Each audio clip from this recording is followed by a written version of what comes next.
Kaleshwaram commission ఆధారాలతోనే BRS అగ్రనేతలకు నోటీసులు అందాయన్నారు కాంగ్రెస్ నేతలు. త్వరలోనే కేసీఆర్, హరీష్ రావు జైలుకు వెళ్లడం ఖాయమన్నారు.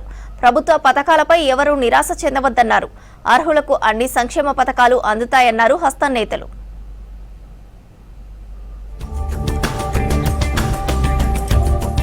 గాంధీభవన్లో AICC incharge Meenakshi Natarajan PCC అబ్జర్వర్లతో ముఖాముఖి భేటీ అయ్యారు. 10 ఉమ్మడి జిల్లాల వారీగా పీసీసీ అబ్జర్వర్లు, కో అబ్జర్వర్లతో భేటీ అయ్యారు. మండల అధ్యక్షుల పదవులపై కసరత్తు చేశారు. మండల కమిటీలపైన ఇన్ఛార్జికి నివేదికలిచ్చారు పరిశీలకులు. ఇప్పటికే పీసీసీ అబ్జర్వర్లు మండల ఇన్ఛార్జీల ప్రాతిపదిన లిస్టు రెడీ చేశారు.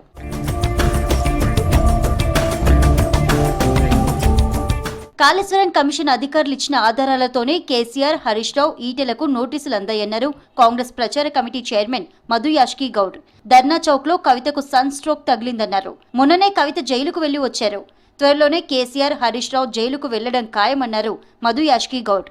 ఢిల్లీ లిక్కర్ స్కామ్ లో కమిషన్లు తిని జైలుకు వెళ్లిన కవితమ్మ గారికి కాళేశ్వరం తోటి వేలాది కోట్ల అవినీతి జరిగి కట్టిన కాళేశ్వరం కాస్త కూరుకుపోయి, కుంగిపోయి, కూలిపోతూ ఉంటే కాళేశ్వరం జరిగిన అవినీతిని బయట తీయడానికి కొరకు అది ఎంక్వైరీ కమిషన్ సంవత్సరం ద్వారా అప్పుడున్న అధికారులని, చీఫ్ ఇంజనీర్ని ఎంక్వైరీ చేస్తూ వాళ్ళ నుంచి వాగ్మూలం తీసుకొని అప్పటి ముఖ్యమంత్రి, అప్పటి ఇరిగేషన్ శాఖ మంత్రి, ఫైనాన్స్ శాఖ మంత్రులకి నోటీస్ ఇవ్వడం జరిగినది.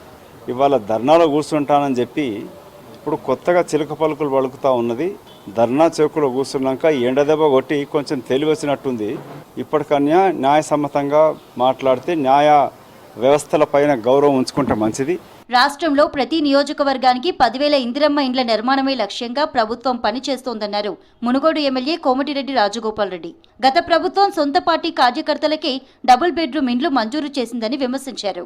యాదాద్రి భువనగిరి జిల్లా చౌటుప్పల్ మండలం దామెరలో ఇందిరమ్మ ఇండ్ల లబ్ధిదారులకు మంజూరు పత్రాలు అందించారు ఎమ్మెల్యే.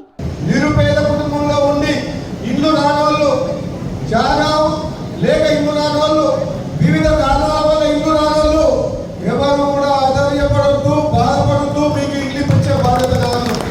స్థలం లేకుంటే స్థలం ఇచ్చి కూడా ఎంతో మంది నిరుపేదలకు మనం ఇల్లు కట్టించి వాళ్ళకు ఒక గూడు కల్పించిన పద్ధతి ప్రభుత్వంలో ఉంది. ఇది పేదల ప్రభుత్వం అని నిరూపించుకున్నందుకు ఈ ఇందిరమ్మ ఇళ్ళ కార్యక్రమం చెప్తున్నాను.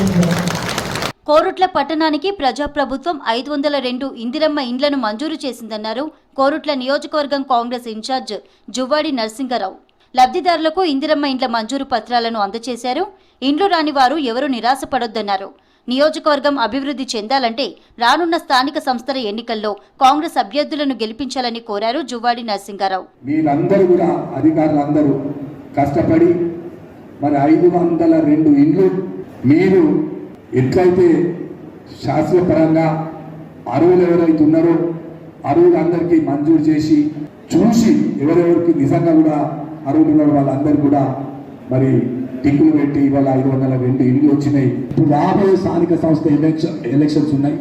స్థానిక సంస్థలు మన కౌన్సిలర్ ఎలక్షన్స్ ఉన్నాయి.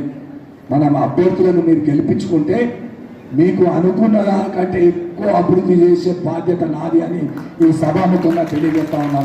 రైతు కమిషన్ చైర్మన్ నివాసంలో కోదండరెడ్డితో సమావేశమయ్యారు వ్యవసాయ శాఖ డైరెక్టర్ గోపి, కమిషన్ సభ్యులు. రాష్ట్రంలో రైతులు ఖరీఫ్ సీజన్ కు సిద్ధమవుతుండటంతో ఎరువులు, విత్తనాల నిల్వలపై డైరెక్టర్ గోపిని అడిగి తెలుసుకున్నారు కోదండరెడ్డి. యాచారం పైలట్ ప్రాజెక్టు కింద కూరగాయల సాగు చేపట్టింది ఉద్యానవన శాఖ.